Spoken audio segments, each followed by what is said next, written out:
Hello बच्चों, चलिए प्रश्न पढ़ते हैं। प्रश्न दिया है, निम्न में से कौन से पदार्थ को यदि रुधिर में पहुंचाया जाए तो रुधिर में पहुंचने के स्थान पर रुधिर स्कंदन हो जाएगा। विकल्प ए है फाइब्रिनोजन, विकल्प बी है हिपेरिन, विकल्प सी है प्रोथ्रोम्बिन तथा विकल्प डी है थ्रोम्बोप्लास्टिन। तो इस प्रश्न में हमसे रुधिर स्कंदन के विषय में पूछा गया है, अर्थात इस प्रश्न की जो मुख्य अवधारणा जो इस प्रश्न की है वह रुधिर स्कंदन के विषय में है या रक्त स्कंदन के विषय में है। रुधिर स्कंदन, तो चलिए हम सबसे पहले यह समझते हैं कि रुधिर स्कंदन क्या होता है। तो जैसे कहीं पर चोट या इत्यादि लग जाती है तो क्या होता है, रक्त वायुमंडल में संपर्क में आने के कुछ देर पश्चात ही क्या होता है, जमने लगता है। तो रक्त का जमना या फिर हम बोलते हैं रक्त का जो थक्का जमना, इसे कहा जाता है रुधिर स्कंदन। इस पूरी प्रक्रिया को समझते हैं कि यह रुधिर स्कंदन होता कैसे है। जैसे मान लीजिए एक चोट लगती है, चोट लगी और इस चोट से क्या होगा, रक्तस्राव प्रारंभ हो जाएगा। रक्त निकलना यहाँ पर से क्या हो गया, प्रारंभ हो गया इस चोट के माध्यम से। तो यहाँ पर सबसे पहले प्रयोग में आता है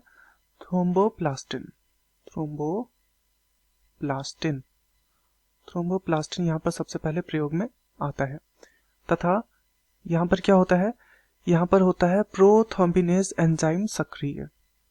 प्रोथ्रोम्बिनेज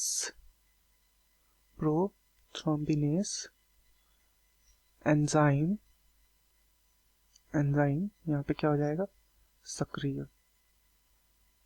प्रोथ्रोम्बिनेज एंजाइम सक्रिय होगा तो ये क्या है, ये इसे थ्रोम्बिन में बदलकर सक्रिय करने का कार्य करता है। किसे, थ्रोम्बोप्लास्टिन को। इसे किस में बदलेगा, ये बदलेगा थ्रोम्बिन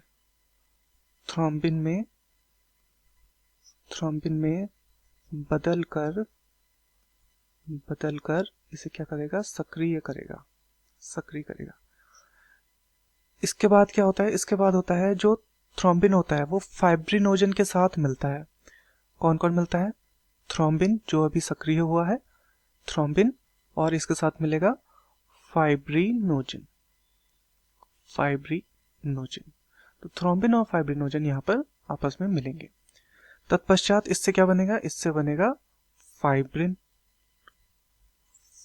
यहाँ पर बनेगा। और ये फाइब्रिन जो होता है, ये क्या होता है, यह एक अघुलनशील प्रोटीन है। अघुलनशील प्रोटीन है। कौन सा, फाइब्रिन, जो कि बना है थ्रोम्बिन और फाइब्रिनोजन के मिलने से। तत्पश्चात यहाँ पर से इसमें फाइब्रिन में क्या पाए जाते हैं, फाइब्रिन में पाए जाते हैं फाइब्रिन तंतु। तो तंतु यहाँ पर पाए जाते हैं। इन तंतु में क्या होता है, ये जालनुमा संरचना बनाते हैं, जाल संरचना का ये निर्माण करते हैं ये तंतु, जिससे क्या होता है, इस जालनुमा संरचना में रक्त कणिकाएं फंस जाती हैं। रक्त कणिका यहाँ पे क्या हो जाती है, फंस जाती है। रक्त कणिका के जैसे यहाँ पर फंसेंगी तो क्या हो जाएगा, रुधिर स्कंदन होने लगेगा। यहाँ पर होने लगेगा। तो चलिए अब अपने विकल्पों को देखते हैं। विकल्प ए है फाइब्रिनोजन।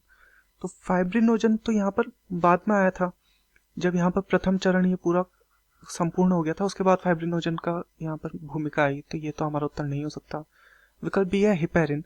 तो जो हिपेरिन होता है यह प्रतिस्कंदक है, अर्थात यह रुधिर का स्कंदन रोकता है, ना कि रुधिर का स्कंदन करने में सहायक होता है, तो ये भी हमारा उत्तर नहीं हो सकता। विकल्प सी है प्रोथ्रोम्बिन।